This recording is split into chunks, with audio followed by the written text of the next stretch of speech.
मैं सुरेंद्र सर और प्रदीप सर का यहाँ पहुंचने पर वेलकम करता हूँ। साथ साथ हमारे विद्यालय के प्राचार्य सुनील दत्त जी, सभी स्टाफ मेंबर, आप सभी का यहाँ युवा संसद प्रतियोगिता में पहुंचने पर दिल की गहराइयों से आपका बहुत बहुत स्वागत। और हम अपने कार्यक्रम को शुरू करने जा रहे हैं।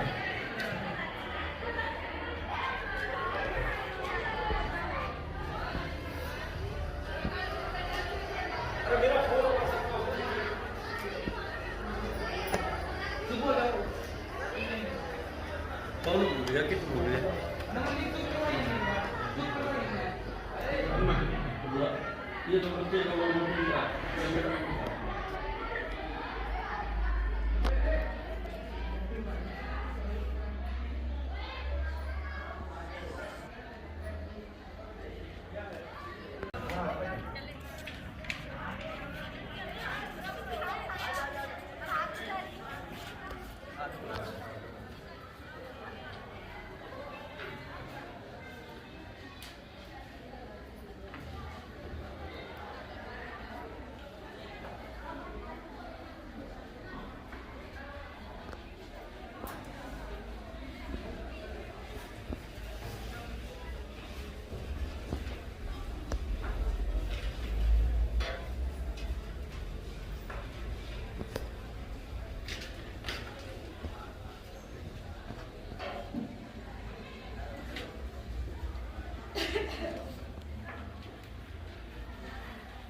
माननीय सभासदों, माननीय अध्यक्ष जी,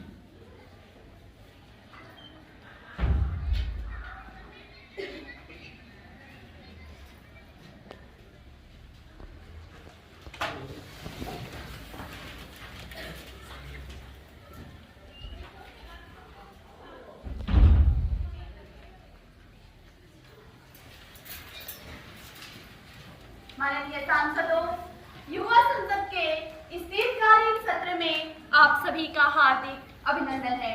नए सदस्य शपथ ग्रहण अथवा प्रतिज्ञान करेंगे। महासचिव महोदय। सुश्री खुशी जो मध्य प्रदेश के जबलपुर युवा संसदीय क्षेत्र से निर्वाचित हुई हैं, अब शपथ ग्रहण अथवा प्रतिज्ञान करेंगी। सुश्री खुशी जी।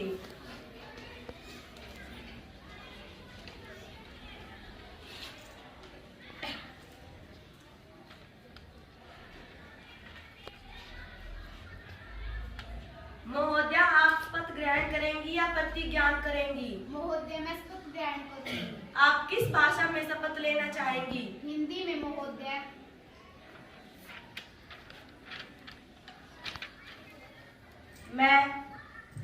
मैं सुश्री खुशी जो युवा संसद की लोकसभा की सदस्य निर्वाचित हुई हूँ, ईश्वर की शपथ लेती हूँ कि मैं विधि द्वारा स्थापित भारत के संविधान के प्रति श्रद्धा और निष्ठा रखूंगी, देश की प्रभुसत्ता और एकता बनाए रखूंगी तथा जिस पद को मैं ग्रहण करने वाली हूँ उसके कर्तव्यों का श्रद्धापूर्वक निर्वहन करूंगी।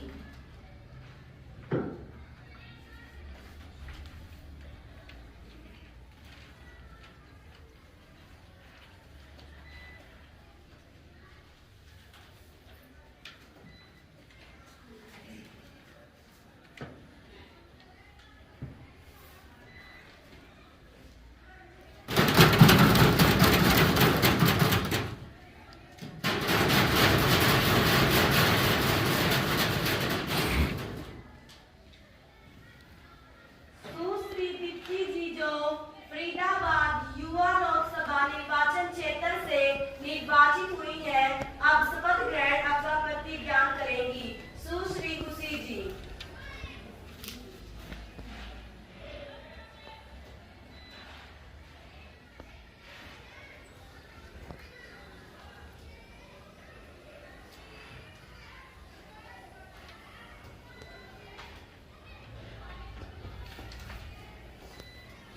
महोदय, आप शपथ ग्रहण करेंगी या प्रतिज्ञान करेंगी?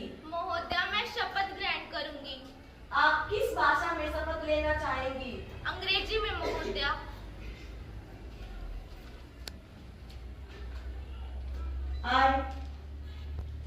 I, Dipti, having been elected as a member of lower house of the youth parliament, do swear in the name of God that I will bear true faith and allegiance to the Constitution of India as by law established, that I will be uphold the sovereignty and integrity of India, and that I will faithfully discharge the duty upon which I am about to enter.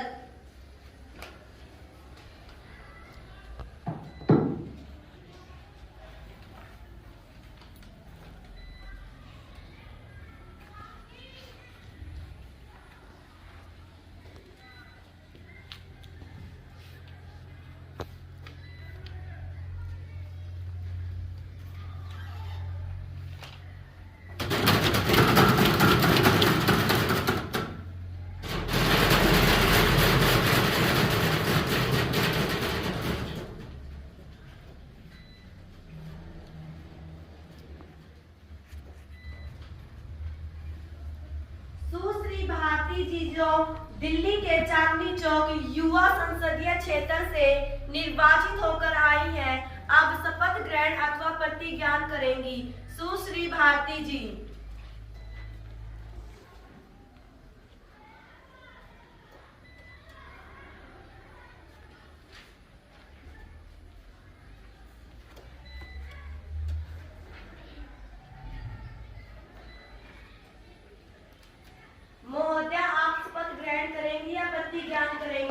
महोदया, मैं शपथ ग्रहण करूंगी। आप किस भाषा में शपथ लेना चाहेंगी? संस्कृत में महोदया।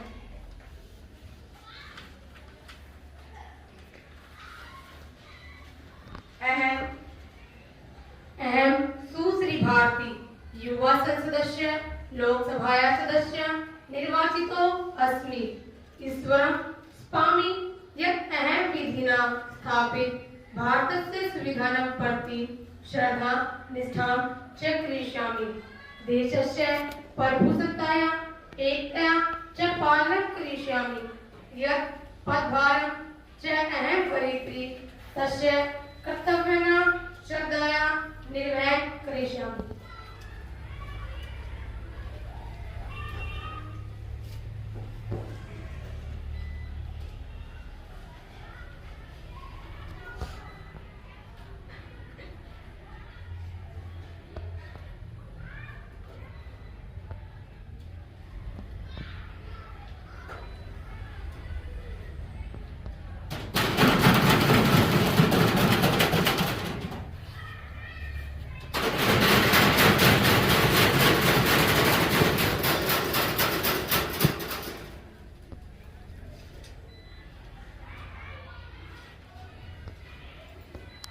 माननीय सदस्यगण, चूंकि हम 2 माह के पश्चात आज शीतकालीन सत्र के शुभारंभ पर मिल रहे हैं, बड़े दुख के साथ आप सबको सूचित किया जाता है कि श्री बोपन्ना बोस का लंबी बीमारी के बाद दिनांक 23/8/2022 को उनके निवास स्थान दिल्ली में निधन हो गया। वे 88 वर्ष के थे। जैसा कि आप सबको विदित है कि वे पश्चिम बंगाल राज्य से राज्यसभा के सदस्य थे तथा एक प्रसिद्ध सामाजिक कार्यकर्ता भी थे। उन्होंने देश के आदिवासी समाज में फैली बाल विवाह, बहु विवाह जैसी सामाजिक कुरीतियों को समाज से बाहर निकालने में अपना पूरा जीवन लगा दिया। इसके अलावा आदिवासी समाज को अपने अधिकारों के प्रति जागरूक किया तथा समाज में शिक्षा की अलग जगाई। उनके निधन पर मुझे बड़ा दुख है। मैं उनके परिवार के प्रति संवेदना व्यक्त करती हूँ। माननीय प्रधानमंत्री जी, माननीय अध्यक्ष जी, श्री बोपन्ना जी मेरे अजीज मित्र थे। देश के लिए उन्होंने जो किया, खासकर आदिवासी भाई बहनों के लिए, निसंदेह वो अनुकरणीय था। मुझे महाराष्ट्र के अमरावती जिले में उनके साथ कार्य करने का पुनीत अवसर मिला। उम्र के अंतिम पड़ाव में भी उनकी भावनाएं व जज्बा देखते ही बनता था।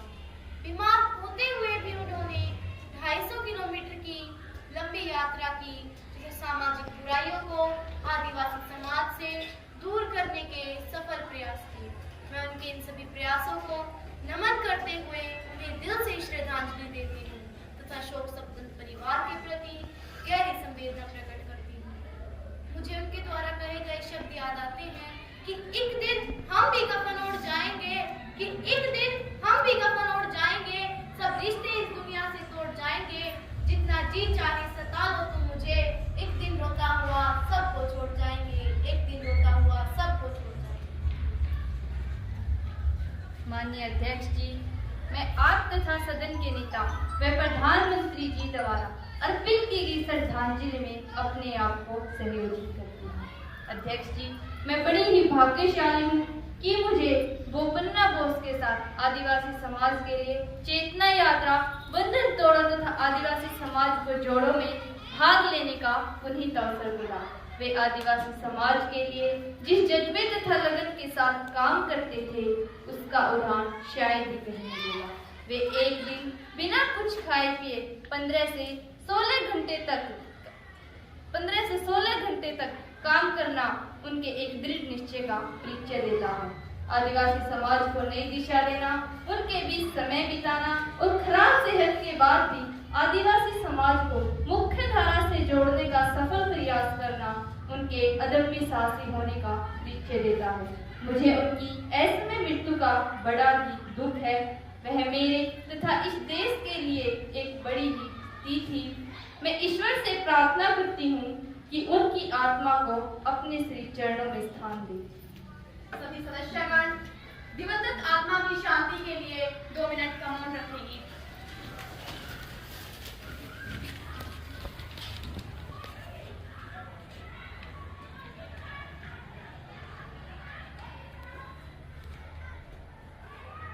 ओम शांति ओम।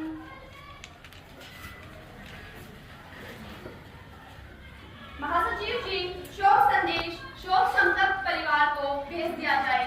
प्रधानमंत्री जी, आप अपने नए मंत्रियों का परिचय सदन से कराएं।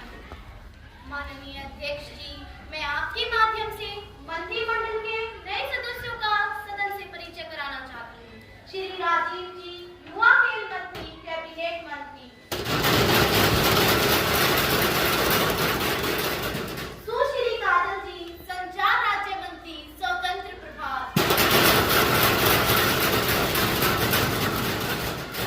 सुश्री कशिश जी, पर्यटन राज्य मंत्री, स्वतंत्र प्रभार।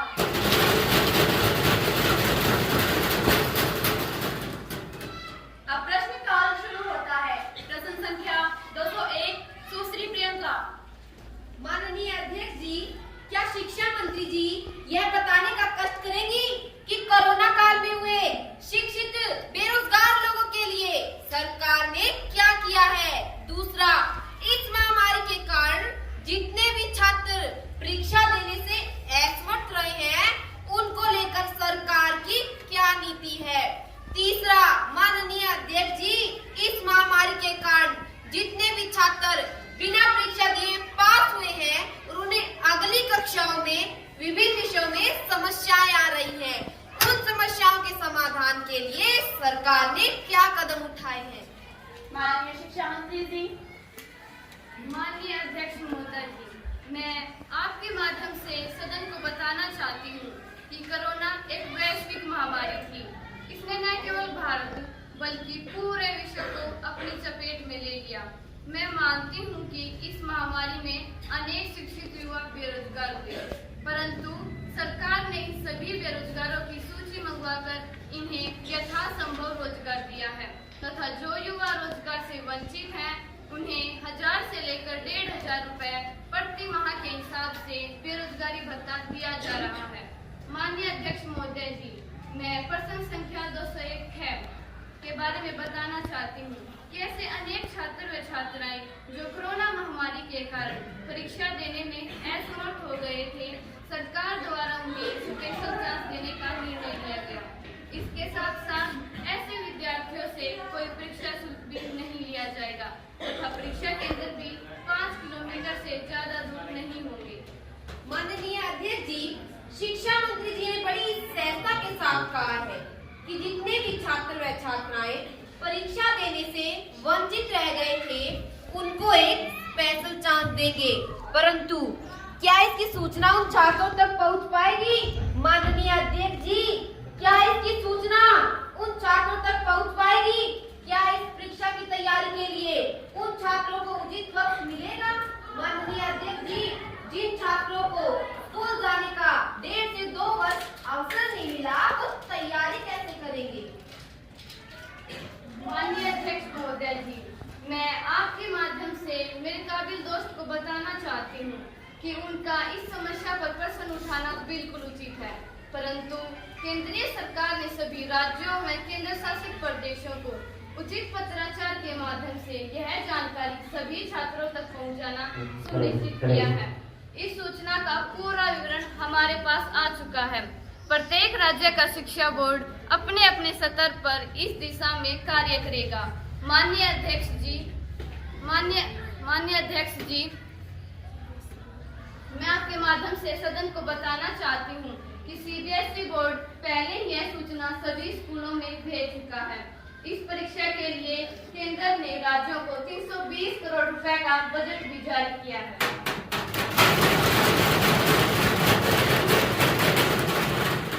माननीय अध्यक्ष महोदय जी, प्रश्न संख्या 201 है, जो देश के लिए एक महत्वपूर्ण विषय है। सरकार ने सभी राज्यों व केंद्र शासित प्रदेशों के सभी शिक्षा बोर्ड के अध्यक्षों की मीटिंग एनसीईआरटी नई दिल्ली में दिनांक 25/8/2022 को बुलाई थी, जिसमें सर्वसम्मति से निर्णय लिया गया कि वर्तमान शिक्षा सत्र में ऐसे सभी छात्रों की सप्ताह के पहले सोमवार को पिछले पाठ्यक्रम से संबंधित सभी विषयों की विशेष कक्षाएं लगाई जाएंगी। संख्या 202 से निखिल जी। माननीय अध्यक्ष जी, क्या शहरी विकास मंत्री जी यह बताने का कष्ट करेंगे कि हरियाणा में जो भूमि घोटाला हुआ है उसमें अनेक एससी अधिकारी नामांकित हैं। सरकार ने इस केस में क्या संज्ञान लिया है? क्या सीबीआई इस केस को अपने हाथ में लेगी?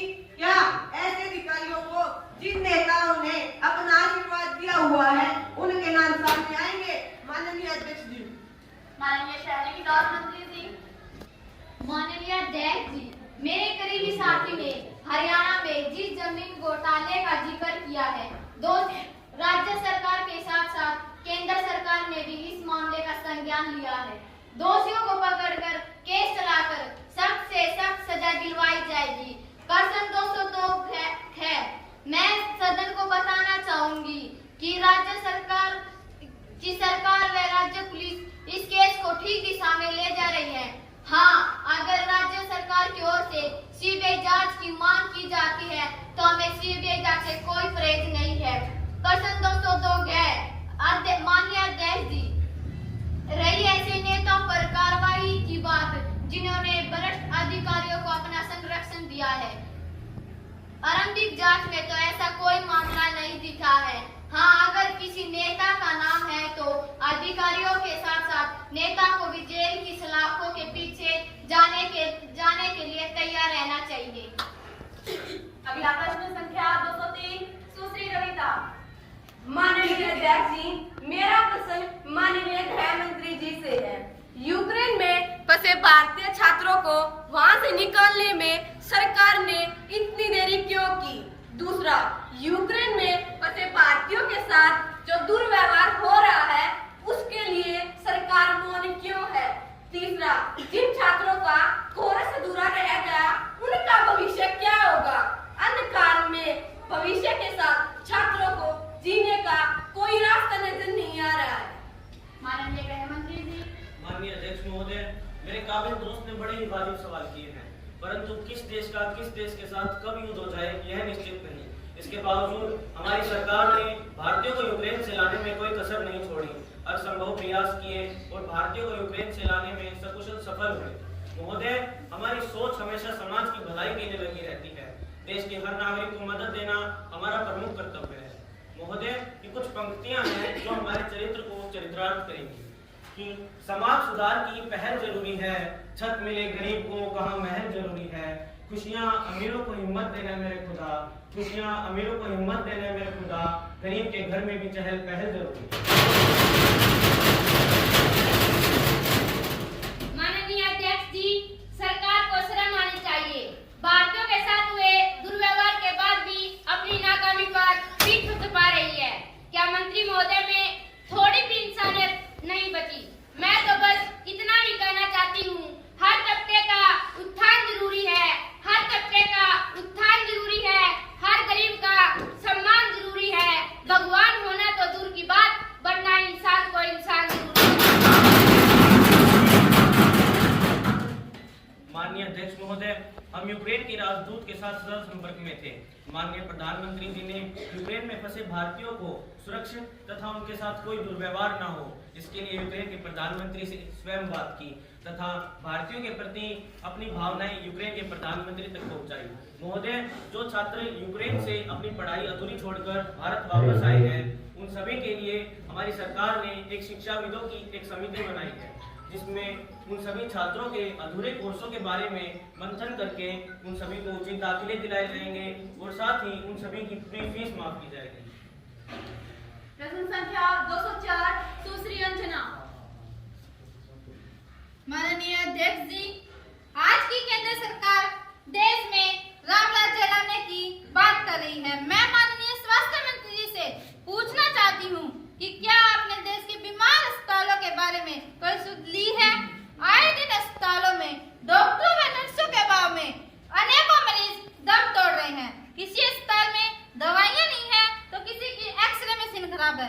मरीजों को ओपीडी कार्ड बनवाने के लिए घंटों लाइनों में लगा रहना पड़ता है। किसी अस्पताल में मरीजों के लिए बेड नहीं है। अध्यक्ष महोदय, हद तक हो गई।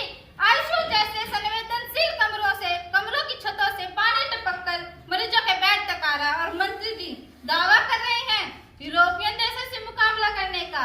महंगे इलाज के भाव में हर साल हजारों मरीज दम तोड़ते हैं और सरकार के कानों पर जूत तक नहीं रेंगती। दवाई में कमीशन, ऑपरेशन के सामान में कमीशन, वार्ड में भर्ती होने कमीशन। अध्यक्ष महोदय, हर चीज में कमीशन ही कमीशन है। अस्पताल में डॉक्टर है तो समय पर नहीं आते, कितनी ही बार शिकायत करो, लेकिन नेता से सेटिंग होने के कारण डॉक्टर साहब प्राइवेट हॉस्पिटल चलाते हैं। अध्यक्ष महोदय, नेता से सेटिंग होने के कारण डॉक्टर साहब प्राइवेट हॉस्पिटल चलाते हैं और सरकारी हॉस्पिटल के मरीजों को मरने के लिए भगवान भरोसे छोड़ देते हैं। अध्यक्ष महोदय, हद हो गई है भ्रष्टाचार की, कि जैसे ही बोला चेला गुरु से व्हाट इज करप्शन, कि जैसे ही बोला चेला गुरु से व्हाट इज करप्शन, तो बोला गुरु जानना है तो दो कमीशन। जब भी ये करके हंसे देखो भ्रष्ट अफसर, समझ लो आपकी जेब काटने का बना रहे हैं अवसर। माननीय स्वास्थ्य मंत्री जी, माननीय अध्यक्ष जी, आरोप लगाना बड़ा आसान है, परंतु कुछ करके दिखाना बड़ा मुश्किल है। मेरे साथी ने सरकार पर जो प्रहार किए हैं वो सब सच से परे हैं। इंटरनेशनल सर्वे करने वाली एक संस्था हेल्थ कंडीशन ऑफ इंडिया की रिपोर्ट के अनुसार भारत पिछले 5 वर्ष में 60 लाख लगाकर स्वच्छता की श्रेणी में विश्व में 6ठे स्थान पर आया है। हेल्थ सुविधाओं में आज अनेक भयंकर बीमारियों का इलाज भारत में हो रहा है। यहाँ तक कि अच्छे व सस्ते इलाज करवाने के लिए विदेशी लोग इलाज कराने भारत आ रहे हैं। ये बात ठीक है कि भारत में डॉक्टर्स की कुछ कमी है, लेकिन पिछली सरकार के मुकाबले डॉक्टर्स की संख्या में बढ़ोतरी हुई है। WHO की रिपोर्ट के अनुसार भारत में दिल्ली, पंजाब, कर्नाटक, केरल व गोवा में डॉक्टर्स की संख्या तो अनुपात से कई अधिक है और ये कहते हैं कि डॉक्टर्स की कमी है। माननीय अध्यक्ष जी, आंकड़ों की बाजीगरी तो कोई मंत्री महोदय से सीखे। गलत आंकड़े पेश करके ये सच्चाई को नहीं छिपा सकते। ऐसी कमरों में बैठकर देश के दूर दराज ग्रामीण इलाकों में स्वास्थ्य सुविधाओं की स्थिति क्या है, इनको कैसे पता चलेगा। माननीय अध्यक्ष जी, सरकार में ऐसे कितने मंत्री हैं या उनके परिवार वाले हैं जो देश के अस्पतालों में इलाज करवाते हैं। इनको तो फांसी भी हो जाए तो, माननीय अध्यक्ष जी, इनको तो फांसी भी हो जाए तो विदेश में इलाज के लिए भाग खड़े होते हैं, जनता जाए भाड़ में। माननीय अध्यक्ष जी, शहरी आबादी के आंकड़े दिखाने से 70% ग्रामीण जनता को इलाज नहीं मिलता। All Indian medical association branch के पूर्व प्रेसिडेंट डॉक्टर प्रभाकर DN के अनुसार कर्नाटक राज्य में 40% डॉक्टर बेंगलुरु शहर में ही हैं। दूर दराज के ग्रामीण इलाकों में बिरते ही कोई डॉक्टर मिलता है। ये भ्रष्टाचार नहीं तो क्या है। माननीय अध्यक्ष जी, किसी कवि ने ठीक कहा है कि भ्रष्टाचार से सब बर्बाद है। क्या देश सच में आजाद है? यहाँ तहजीब बिकती है, फरमान बिकते हैं। जरा तुम दाम तो बोलो या ईमान। माननीय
माननीय अध्यक्ष जी, आदरणीय गृह मंत्री ने यूक्रेन में फंसे भारतीयों के साथ दुर्व्यवहार तथा मारपीट न करने की बात कही है, जबकि महोदय ये अखबार कभी झूठ नहीं बोलता। इनमें उनके साथ दुर्व्यवहार तथा मारपीट करने की अनेकों खबरें छपी हुई हैं।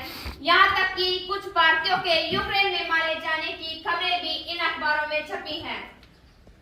माननीय अध्यक्ष महोदय, मैं इस बात से इनकार नहीं करता, परंतु ये कुछ छिटपुट घटनाएं थी जिन पर यूक्रेन सरकार ने शीघ्र ही काबू पा लिया था। और मैं अपने साथी को यह भी बताना चाहता हूँ कि अखबार वाले कई बार छोटी मोटी घटना को भी बड़ा चढ़ाकर दिखा देते हैं। जहाँ तक भारतीयों की मरने की खबर है, उनकी मृत्यु हृदय गति रुकने के कारण हुई है और हमारी सरकार को इनकी मृत्यु का बड़ा ही दुख है। और साथ ही हमारी सरकार ने पीड़ित परिवारों को 50-50 लाख रुपए की तत्काल सहायता भी प्रदान की है। माननीय सदस्यगण, अब शून्यकाल शुरू होता है। सबसे पहले सुश्री नेहा अपना प्रश्न पूछें। अध्यक्ष जी, मेरा प्रश्न माननीय गृह मंत्री जी से है। आज देश में सीबीआई में ईडी जैसी स्वतंत्र जांच एजेंसियों की स्वायत्तता, निष्पक्षता, ईमानदारी पर प्रशंसनीय है। लोगों का इन एजेंसियों पर से विश्वास उठ गया है। सम्मानित उच्चतम न्यायालय ने सीबीआई को पिंजरे में बंद एक तोते की संज्ञा दी है। जो सरकार के विरुद्ध आवाज उठाए उसी को सीबीआई में ईडी जैसी संस्थाएं अपने चंगुल में लेकर मुकदमा दायर कर देती है। जो सत्ता पक्ष में हो, चाहे कितना भी भ्रष्ट हो, उस पर सीबीआई में ईडी जैसी एजेंसियों का कोई छापा नहीं। पता नहीं कौन सी वॉशिंग मशीन में घुल जाते हैं सत्ता पक्ष के लोग। माननीय अध्यक्ष महोदय, ऐसा नहीं है। अपराधी कोई भी हो, चाहे सत्ता पक्ष का या विपक्ष का, कानून की नजर में सब बराबर है। सीबीआई व ईडी बिल्कुल स्वतंत्र व निष्पक्ष जांच करती है। सरकार इन संस्थाओं पर कोई दबाव नहीं डालती और जांच में दूध का दूध, पानी का पानी हो जाता है। अगर आप पाक साफ हैं तो घबराते क्यों हैं? तान्या जी अपना प्रश्न पूछें। माननीय अध्यक्ष महोदय, जनता जब सरकार को चुनती है तो उम्मीद करती है कि सरकार उनकी भलाई का कार्य करेगी और सरकार का कर्तव्य है कि वे जनता की भलाई का कार्य करे। परंतु वर्तमान सरकार ने आवश्यक वस्तुओं की कीमत बढ़ाकर भोली भाली जनता की कमर तोड़ दी। यहाँ तक कि रेलवे प्लेटफॉर्म टिकट जो 5 रुपए का मिलता था, अब 30 रुपए का कर दिया गया। एकदम से 6 गुना वृद्धि। अध्यक्ष जी, एकदम से 6 गुना वृद्धि है, कहाँ का न्याय है? भारतीय इतिहास में तो ऐसा कभी नहीं हुआ। जनता त्राही कर रही है। मैं सरकार के इस निर्णय का विरोध करती हूँ तथा आपके व सदन के माध्यम से इस बहरी सरकार को बताना चाहती हूँ कि रेलवे प्लेटफॉर्म टिकट के भाव शीघ्र ही कम किए जाए, नहीं तो जनता आंदोलन खड़ा कर देगी। किसी ने ठीक ही कहा, टीवी चैनल अखबारों में शोर बहुत है आजकल। टीवी चैनल अखबारों में शोर बहुत है आजकल। सब राजनीति में बिजी, महंगाई पर बात करेंगे कल। माननीय रेलवे मंत्री जी, माननीय अध्यक्ष जी, मैं आपके माध्यम से सदन को बताना चाहती हूँ कि आज भारतीय रेल दुनिया की अग्रणी रेल सेवाओं में आती है। रेलवे स्टेशन को आधुनिकता व सुविधाएं प्रदान करने का हमारा प्रयास है। अगर सुविधाएं मिलेंगी तो इसके लिए कुछ खर्च तो करना ही पड़ेगा तथा रेलवे ने जनता की मांगों को देखते हुए प्लेटफॉर्म की टिकट 30 रुपए से घटाकर 10 रुपए कर दी है।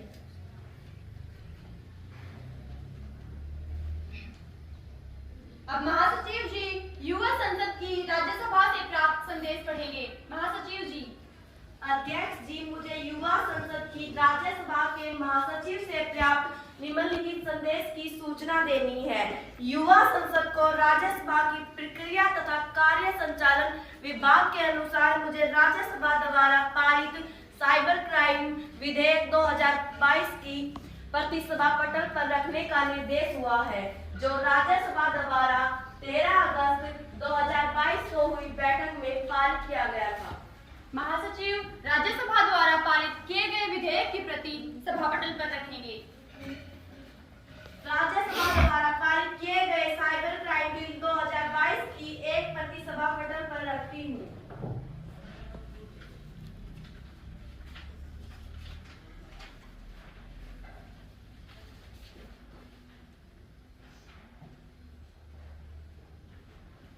माननीय अध्यक्ष जी, कल जब मैं मंडी में धरना दे रहे किसानों के बीच जा रही थी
कुछ लोग हिंसक भीड़ का भी शिकार हुए हैं।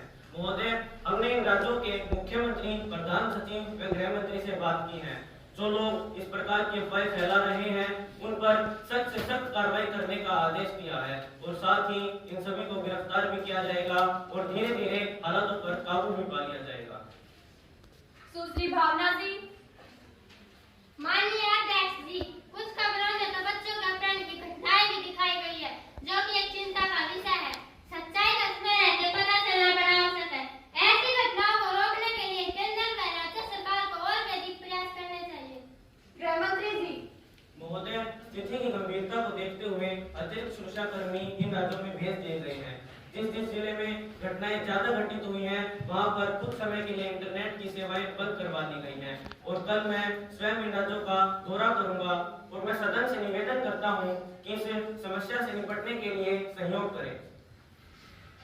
सभासदों, अब पटल पर कागजात रखे जाएंगे। माननीय वित्त मंत्री जी, मैं आपकी अनुमति से जीएसटी में हुए बदलाव की सूचनाओं की प्रति सभा पटल पर रखती हूँ। माननीय शिक्षा मंत्री जी। माननीय अध्यक्ष महोदय जी, नई शिक्षा नीति के लिए अधिसूचना की एक प्रति पटल पर रखती हूँ।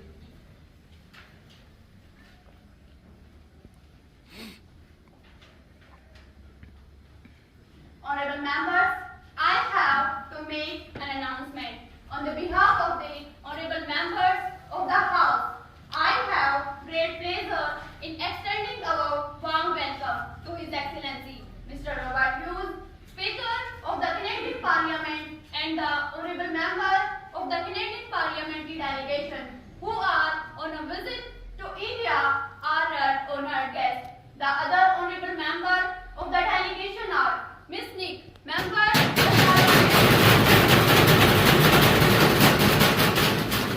Miss Kalya Joseph, member of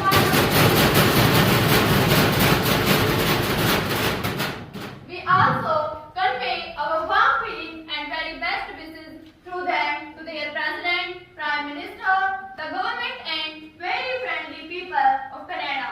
माननीय सभासदों, माननीय सांसद सदन में कामों को प्रस्ताव की अनुमति चाहते हैं। माननीय अध्यक्ष जी, मैं सदन का ध्यान देश की माया नगरी मुंबई में बेकसूर लोगों के साथ घटी घटना की ओर दिलाना चाहती हूँ। एक नामी पीड़ित, माननीय अध्यक्ष जी, एक नामी पीड़ित जिसको सत्ता पक्ष के एक नेता से आशीर्वाद प्राप्त है, लोगों के करोड़ों रुपए लेकर भी उन्हें फ्लैट नहीं दे रहा और हद तो तब हो गई जब ये लोग बिल्डर के विरुद्ध नारेबाजी कर रहे थे तथा बिल्डर से अपना फ्लैट मांग रहे थे, तो पहले तो बिल्डर के गुंडों ने उनके साथ मारपीट की, बच्चों व औरतों के साथ बदतमीजी की और तो और उनके कपड़े तक फाड़ डाले। यही नहीं, प्रदर्शन कर रहे लोगों पर पुलिस ने आकर लाठीचार्ज किया।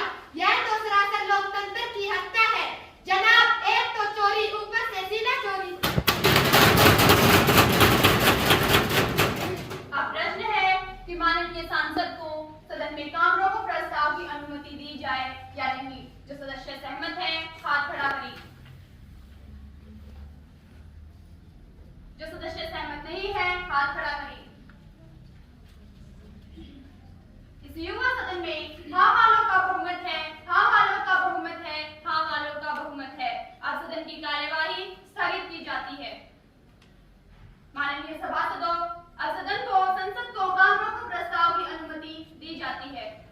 माननीय अध्यक्ष जी, इस प्रकार की घटनाएं लोगों में असुरक्षा व भय का माहौल बनाती है, समाज में आतंक का माहौल बनता है तथा ऐसे बिल्डरों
जो विपक्ष में है हाथ खड़ा करे।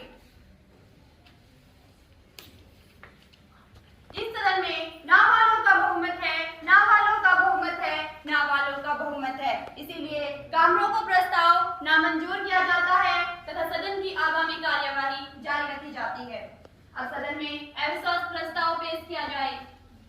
माननीय अध्यक्ष जी, मैं सदन में अविश्वास प्रस्ताव पेश करने की अनुमति चाहती हूँ। अनुमति है। माननीय अध्यक्ष जी, सरकार इस समय पूरी तरह फेल साबित हो रही है, चाहे कानून व्यवस्था का मामला हो, चाहे आतंकवाद का, चाहे महंगाई का मुद्दा हो, सरकार सभी मोर्चों पर असफल हो चुकी है। देश में भ्रष्टाचार का बोलबाला है। सरकार में देश में भ्रष्टाचार का बोलबाला है। असम तथा महाराष्ट्र में प्रतिदिन हत्याएं हो रही है। पूर्वोत्तर के राज्यों में इन अफवाहों के कारण अराजकता की स्थिति है। सरकार के मंत्री अफीम व हीरोइन जैसे घोटालों में सम्मिलित है।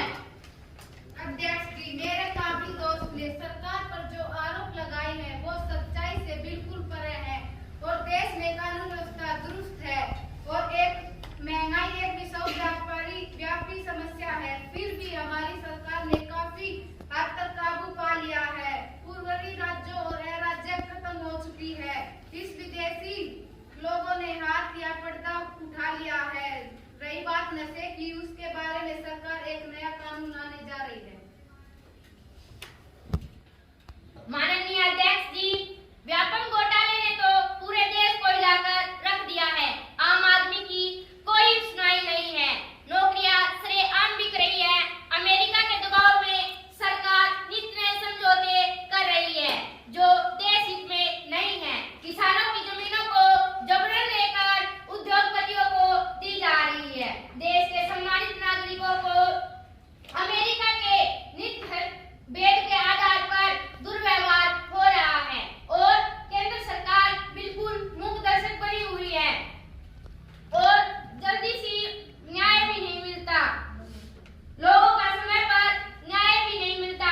बड़े शर्म की बात है कि सर्व शिक्षा अभियान के नाम पर अरबों रुपए खर्च कर दिए, परंतु अभी भी हजारों बच्चे स्कूल से बाहर हैं। ड्रॉप आउट से कोई भी कमी नहीं आई है।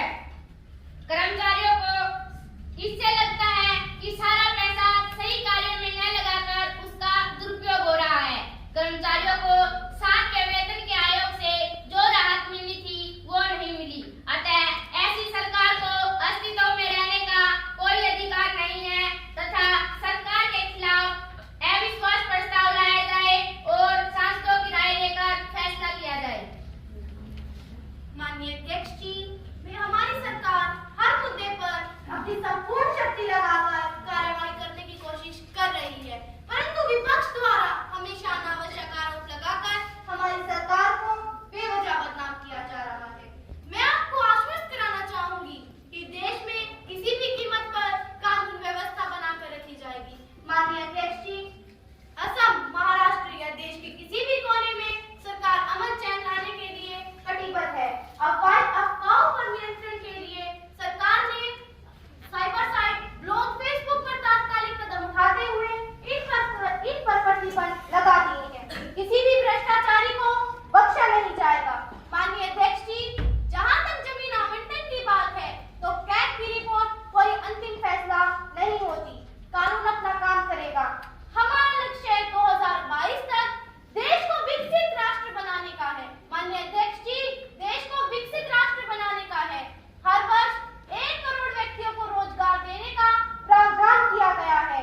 माननीय अध्यक्ष महोदय, मुनाफाखोरों व जमाखोरों के खिलाफ सख्त से सख्त कार्रवाई करने की कोशिश की है। 2024 तक सर्व शिक्षा अभियान के तहत 6 से 14 वर्ष के सभी बच्चों को स्कूल में दाखिला देने का भी लक्ष्य पूर्ण कर लिया जाएगा। हर नागरिक को शीघ्र न्याय मिले, इसलिए मोबाइल कोर्ट बनाए जाएंगे। माननीय अध्यक्ष जी, हम प्रधानमंत्री जी के स्पष्टीकरण से संतुष्ट नहीं है। कृपया अविश्वास प्रस्ताव पर वोटिंग करवाई जाए। इस अविश्वास प्रस्ताव पर वोटिंग की जाए। जो सांसद इसके पक्ष में है वाई टाइप करें, जो विपक्ष में है एन टाइप करें।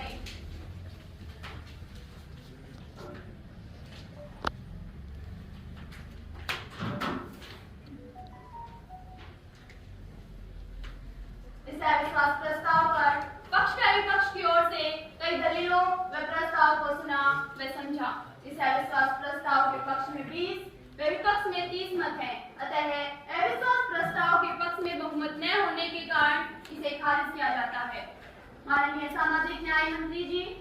माननीय अध्यक्ष जी, आज हमारे देश में नशे का कारोबार अपने पूरे चरम पर है। देश के हर कोने में चरस, हीरोइन व गांजा जैसे नशीले पदार्थ बिक रहे हैं। खासकर देश की युवा पीढ़ी इस नशे के जाल में फंसती जा रही है। इसीलिए मैं नशे के कारोबार को रोकने के लिए नशा मुक्ति भारत विधेयक 2022 को सदन में पेश करने की अनुमति चाहती हूँ। अनुमति है। माननीय अध्यक्ष जी, मैं नशा मुक्ति भारत विधेयक 2022 को पुनर्स्थापित करती हूँ। देश में नशे के कारोबार को रोकने के लिए अनेक बार कानूनों में संशोधन करना पड़ा है, जैसे नारकोटिक ड्रग अधिनियम 1985, जिसमें 2014 में भी संशोधन हुआ।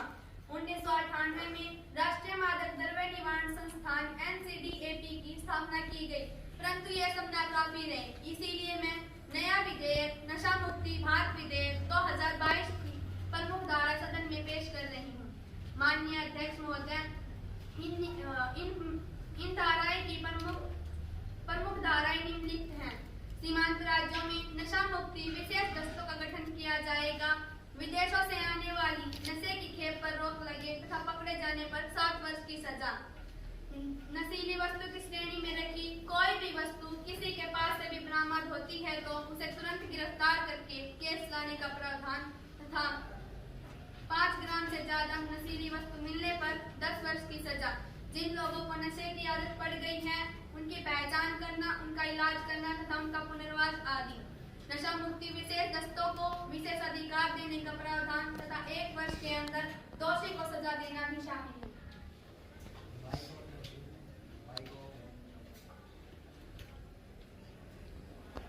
माननीय अध्यक्ष महोदय, मैं नशा मुक्त भारत विधेयक 2022 का समर्थन करती हूँ।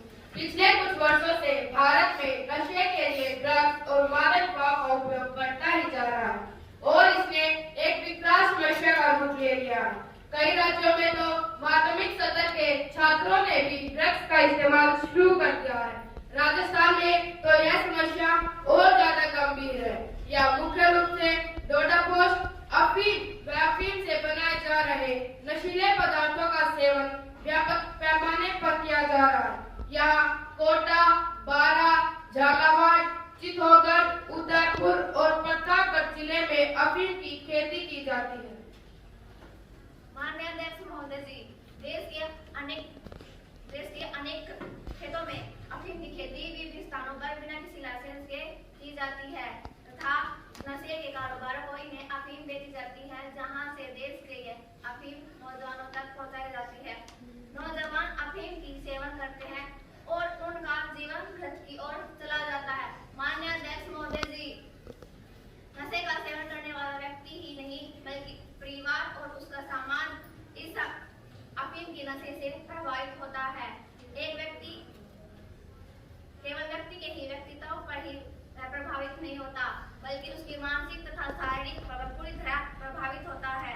मैं इस कारोबार को रोकने के लिए अपने हृदय से इस बिल का हृदय से समर्थन करती हूँ। माननीय अध्यक्ष जी, मंत्री जी ने नशा मुक्त भारत विधेयक 2022 के बारे में बताया है। उसकी कुछ धाराओं पर मुझे आपत्ति है।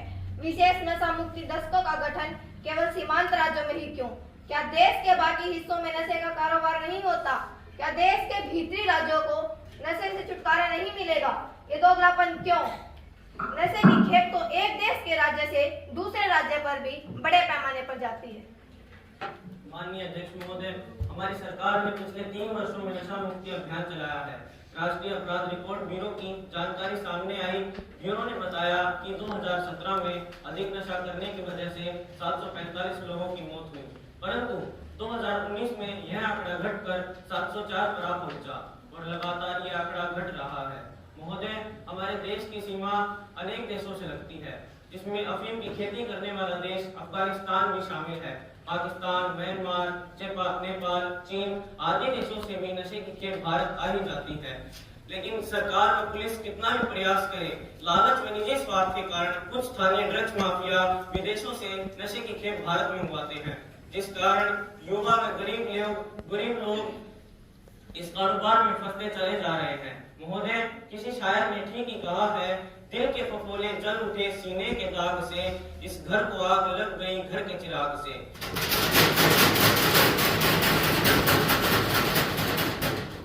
महोदय, अगर अपने लोग विदेशियों का इस कारोबार में साथ न देते तो स्थिति इतनी भयानक व गंभीर नहीं होती और साथ ही इस कारोबार पर काबू पाया जा सकता था।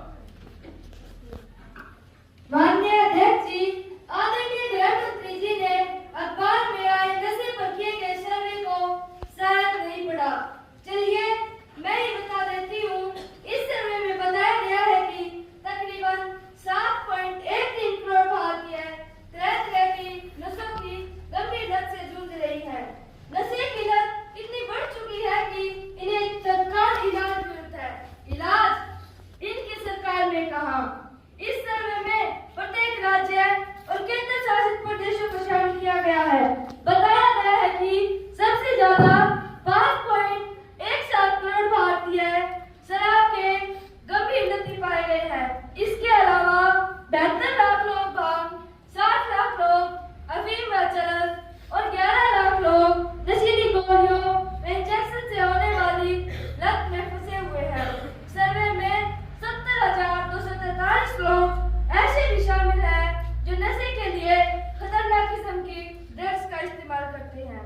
तो इस सर्वे में 86 जिलों के 2 लाख से भी अधिक परिवार शामिल हैं। माननीय अध्यक्ष जी, हद तो तब हो गई जब ये कारोबार शहरों से निकलकर गांव तक आ पहुंचा।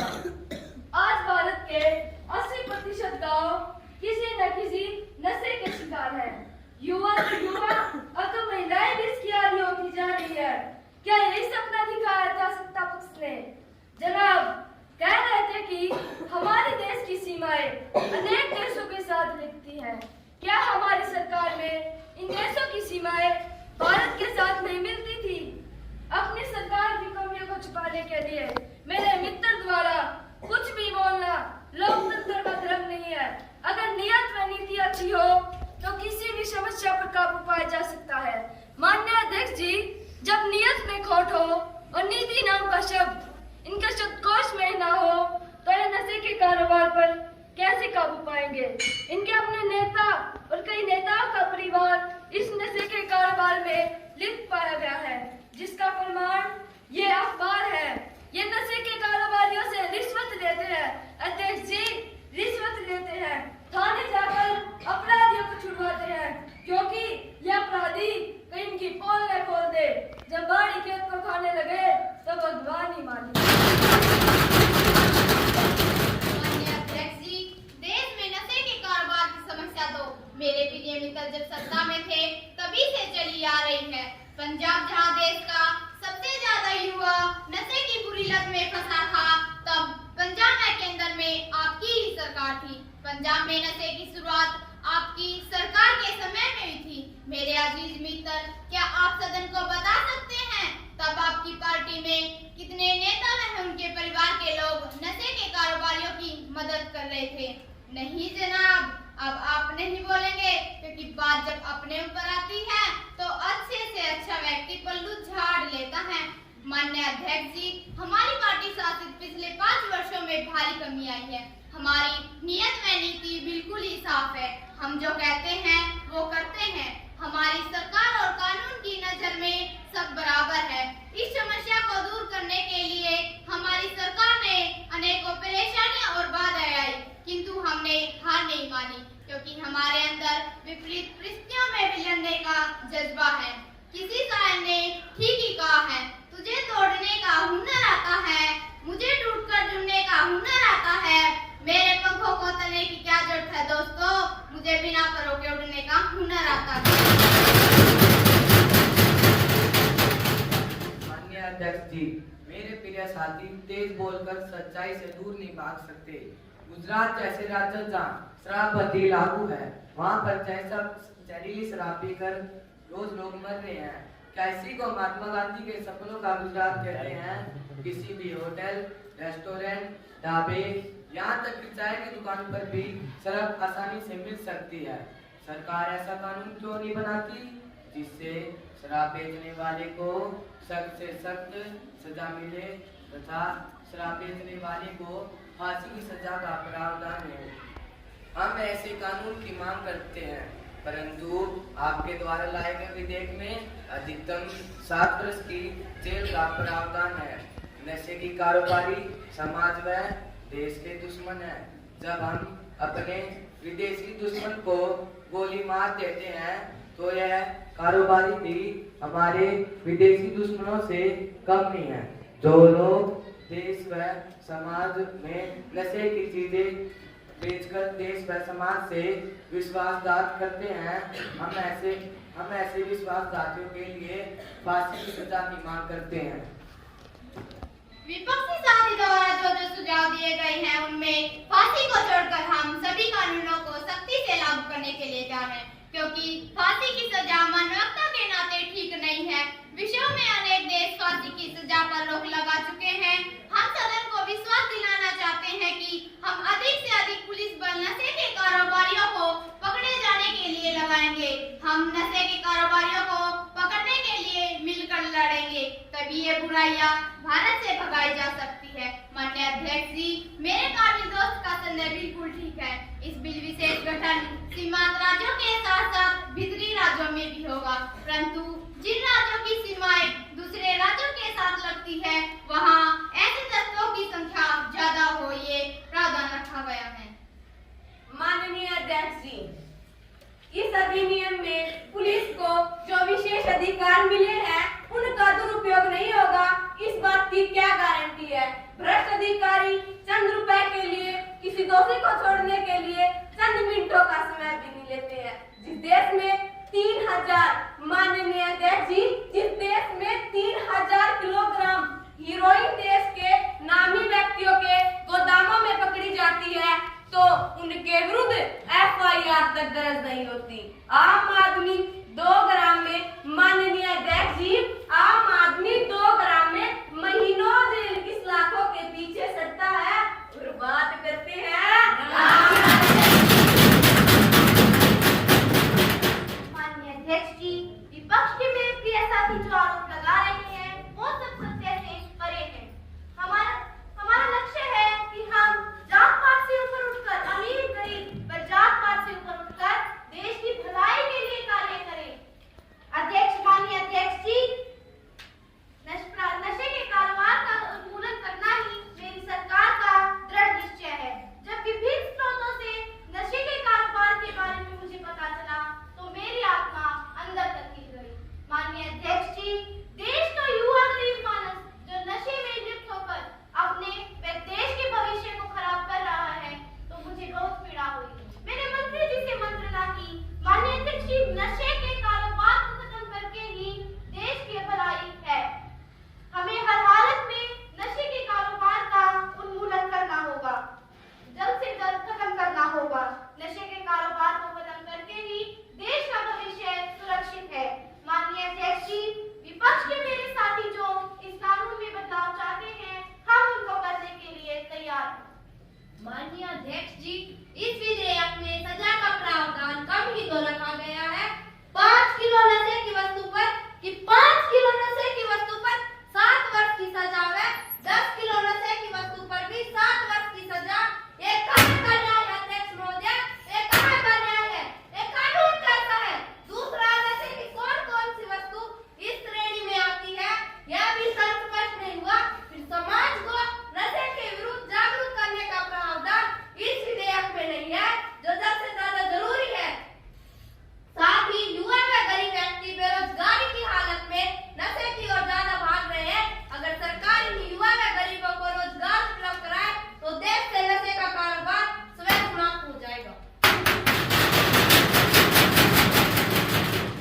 माननीय अध्यक्ष जी, आज विपक्ष के मेरे साथियों ने कुछ अच्छे सुझाव दिए गए हैं। इस विधेयक में ये कुछ असत सुझाव शामिल किए जाएंगे। हमारे प्रधानमंत्री जी वचनबद्ध हैं, अच्छे सुझाव किसी का भी हो हम उसका सम्मान करते हैं। माननीय अध्यक्ष जी, अब मैं सदन से इस विधेयक को पास करने का निवेदन करती हूँ। प्रश्न है, नशा मुक्त भारत विधेयक